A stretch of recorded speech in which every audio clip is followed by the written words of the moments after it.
you ready? Okay. Hello everyone, we're Group 1. My name is Laura, this is Venice, Mary and Perry. We will tell you today a story about journalists, about two newspapers, Arise and The Fall. First one is News on Sunday, which had a big goal, had big perspective, but didn't achieve them and turned bankrupt in 2 months. Whereas on the other hand, Mail on Sunday struggled at the beginning but did survive and now is the second most successful British newspaper. And for general background, and when British economy suffered serious recession and high unemployment in 1980s, Margaret Thatcher won her second time election and turned the whole politics to the right-wing side. And during that period, in 1982, right-wing tabloid Mail on Sunday was founded by Lord Rothermere. And 5 years later, the ex-member like Ellen Hayling from the political group Big Flame, a revolutionary socialist feminist group with working class orientation, established the far-left newspaper News on Sunday. And about the mission statement for News on Sunday, actually they are independent politically, and according to their political charter, they promoted equality, like they believe that everyone has the right to basic necessities such as house, education, and health care. And they oppose to all forms of racism and sexism and all discriminations. Also, they provide a different perspective for current issues in their paper, and their goal was to change the world. On the other hand, Mail on Sunday had different goals at the beginning of its life. First, it provided competition to the Sunday tabloid market. It was aimed to attract readers from already established Sunday newspapers. It was a sister of Daily Mail. It was launched by Associated Newspapers, and it had the same politically and economically issues as Daily Mail. It was right-wing and had a conservative perspective, encouraging Margaret Thatcher's policy. Even though it was budgeted to have losses from advertising campaign in the first 3 years, by its 4th year, they expected to have a profit and to build its audience. On the other hand, young readership was really important because it gave them long-run readers and guaranteed a level of sales, which implied trust and diversity. Here we have a quote from Eddie Shah. I don't enjoy newspapers. I was never interested enough in the content of my papers to understand what makes a good paper. That in itself expresses that the very content of a newspaper can be an obstacle. As all new businesses, News on Sunday and Mail on Sunday both face obstacles and opportunities. Obstacles were a major milestone for News on Sunday. It was fully dependent on sponsorships, so they had to persuade local councils and trade unions to raise their money. But at the same time, individuals were discouraged to invest because of the golden share. Essentially, the founders have 51% of the business, so a takeover would be impossible. The paper was saved by last-minute contributions by Mr. Oyston and Mr. Everett on behalf of the Guinness Man. The move to Manchester was a great step. It was a result of a misinformed market research. They were meant to raise 2.5 million through wages and anti-London local councils. It created much conflict between Hayling and Pilger and the staff, and they failed to recognise their authority. The recruitment process was a major flaw because journalists were recruited through advertisements instead of contacts. And because of the huge unemployment, the interest was great, but the application process was very chaotic as sample articles were misplaced and they weren't presented with the applications. They also had some opportunities. They had very powerful contacts. Hayling went to Cambridge, and Pilger won the Journalist of the Year for 2 years in a row. And Mr. Horsley had a very good networking experience because he was a successful businessman in the North. Horsley and Oyston invested both money and time in the business, and later on we're going to talk about the Labour Party who also invested in the business. They aim to exploit a new market, a more radical, more left-wing, more worker-friendly than the current Observer readership. The Mail on Sunday also had its fair share of obstacles and opportunities. Unlike the News on Sunday, which had a niche political market, the Mail on Sunday tried to compete this brand extension in an already very saturated political market, with papers already present like the Sunday Mirror and the Sunday Express. When looking at the working class, Maggie Thatcher was especially popular at the time with them due to her rigorous monetary schemes. A large segment of this readership was therefore cut off to the Mail on Sunday. Its initial issue had a very weak sporting section, covering a minor sort of Holland roller skating story, which was a source of ridicule in the industry at the time. Therefore, they had to rebrand their Sunday news section, their Sunday sports section. Thankfully, their opportunities greatly outweighed their obstacles. Being part of Associated Newspapers, now known as DMG Media, they had a great source of information, clear channels of marketing, and lots of contacts. This was perhaps one of the biggest contributing factors to their success. Again, being part of this group meant they had lots of financial support. Receiving funding from the Mail on Sunday was not exactly an issue.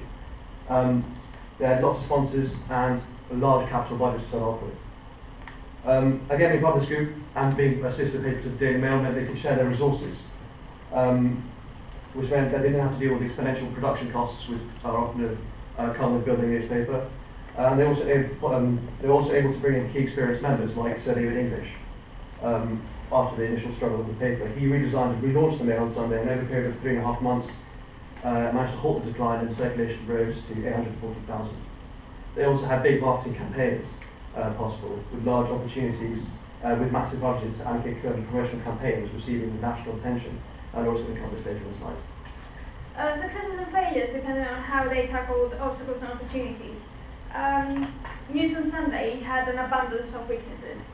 They let politics get involved in the running of the business. The founders have self-proclaimed power, and they encourage voting for decisions instead of having a leader figure imposing the decisions. They created 6 different overlapping committees, which made communication even more difficult. Employees were not accepting authority of a single figure, and that was even worse with the feminist employees who were not accepting their male managers. Finances were inexistent as the founders failed to recognize the criticism proposed to them by Henry Stewart.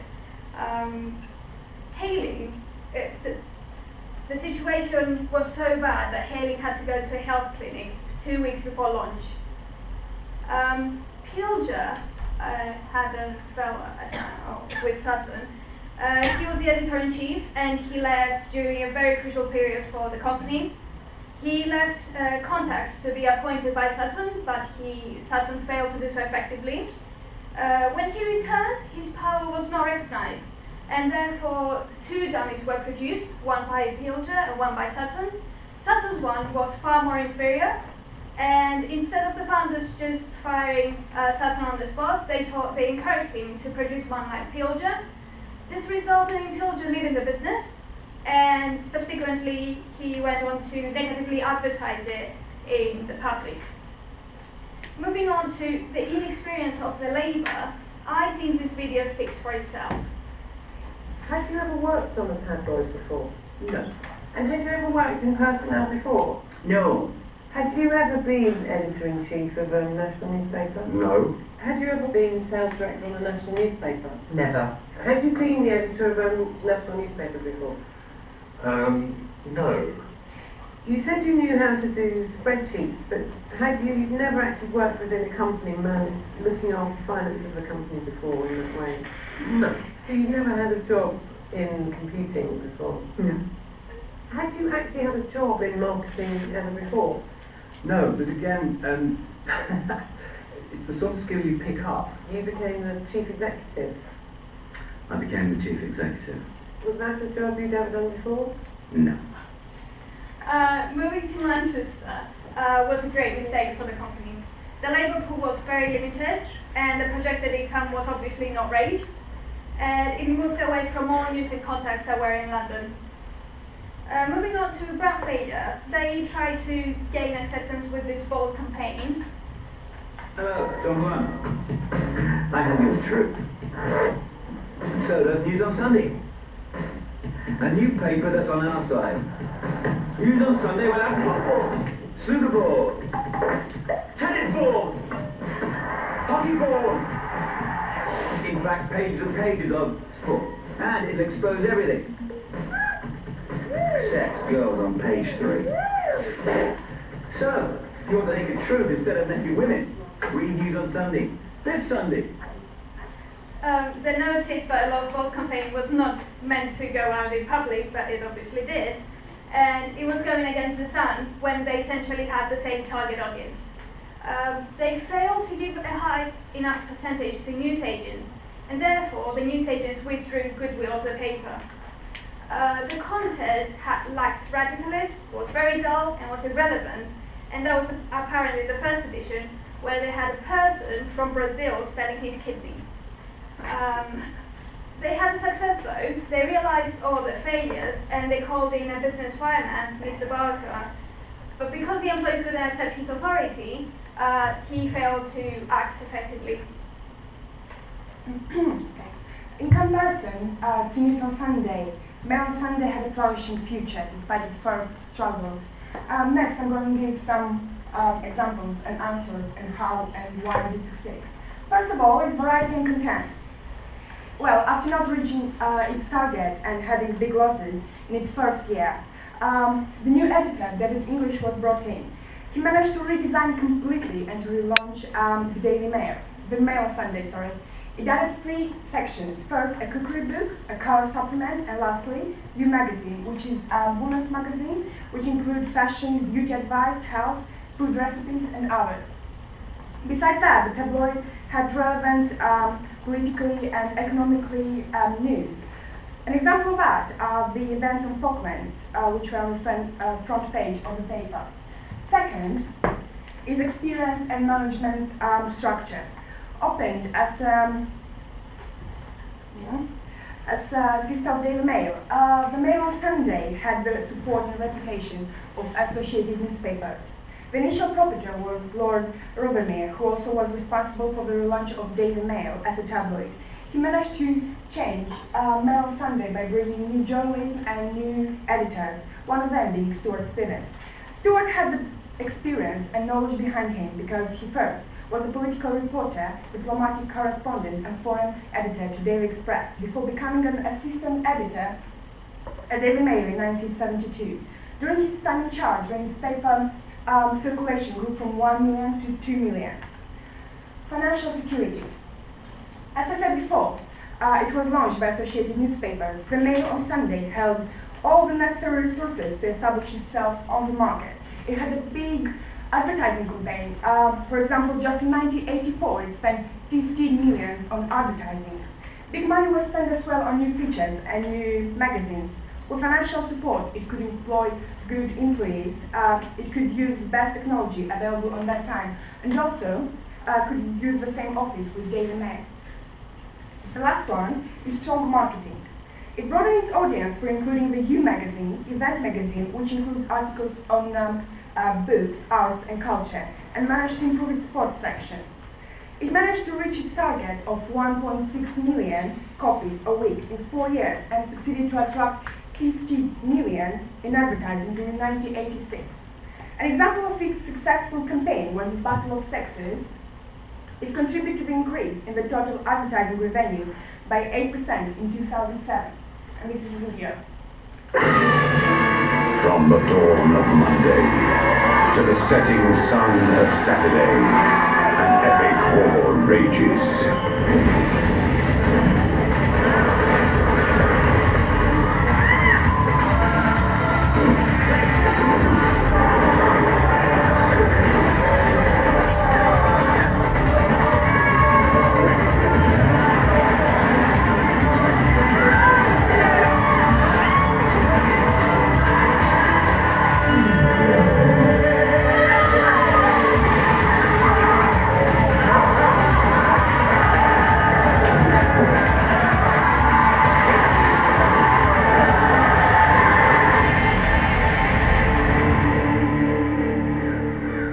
Until suddenly, harmony breaks out. Well, at least for Sunday. We also had a look at the external factors which had effects on the newspapers. In this case, doing pest analysis, looking at the politics, economic, social and technological aspects of the time. The News Sunday actually went bankrupt very, very quickly. But being left-wing, the Labour Party stepped in and decided to fund them and bring them out of bankruptcy in an attempt to raise awareness. The fact that the Mail on Sunday was right-wing was aided and hindered by the presence of Maggie Thatcher, for her successes in the Falklands, being a very popular political candidate, but there was also issues with backlash, such as the miners' strike. In terms of economics, the recession had an effect on both of the papers. Maggie's policy of monetarism, seeking to control the money supply in order to control inflation, involved high interest rates and higher taxes, which did nothing for her popularity. It did reduce inflation from 20 to 5%, but at the cost of deep recession and unemployment rising to 83 million. This was a contributing factor to why both papers struggled at the start. Looking at social aspects, there is a necessity for news. There was a necessity for news back in the 1980s, as there is today. The major events like the Falklands War and the miners' strike were hot topics for debate. This also applies to present-day issues such as Ukraine and Syria. These kind of topics raised demand for both of the papers. When looking at technology, even back then, the papers started off with very up-to-date technological advances. Printing in colour. Nowadays, the Mail on Sunday continues to stay relevant by moving on to online sources. What marginal lessons did you learn from these case studies? And talking about organizational metaphors. For News on Sunday, it can be summarized as garden metaphors. Just as one of the founders said, John Bohanna said, it's just a paper to tell the truth. So it was good in the sense of being morally superior due to Eileen's idealistic view. For instance, the recruitment was based on ability but not politics. On the other hand, Mail on Sunday, which was profit-based, so they are more likely to run in the machine-like efficiency, like David English once brought in the knowledge of how to run a set of business structure, so they have more system structure than News on Sunday. Although we cannot directly conclude that which is better between these two styles, but it's true that workers are more willing to working in the garden type, but it will be more secure for an organization to running in the machine metaphor, because it at least can ensure their profitability. In conclusion, we learned some very key lessons here. Management structure is in fact vital. The ideals of the News on Sunday were admirable, they were respectable, but the view on management was illogical for this particular scenario. A newspaper company needs a clear-cut line of command for it to run smoothly. Brand identity is just so important. Personally, I believe that the News on Sunday had a stronger, more passionate message to send, and had they stuck to their guns and reported the news that they said they would, maybe they would have more success. The Mail on Sunday did exactly what they said and reported the relevant news at the time. In a business where contacts everything, the location is incredibly important. Being based in London, the Mail on Sunday was put at a strategic advantage compared to its opposition, just due to its contacts. You can have as much an idea and passion as you want, but without the necessary knowledge and experience to put your idea into practice, success is incredibly difficult. Guys, thank you very much for listening. Do you have any questions?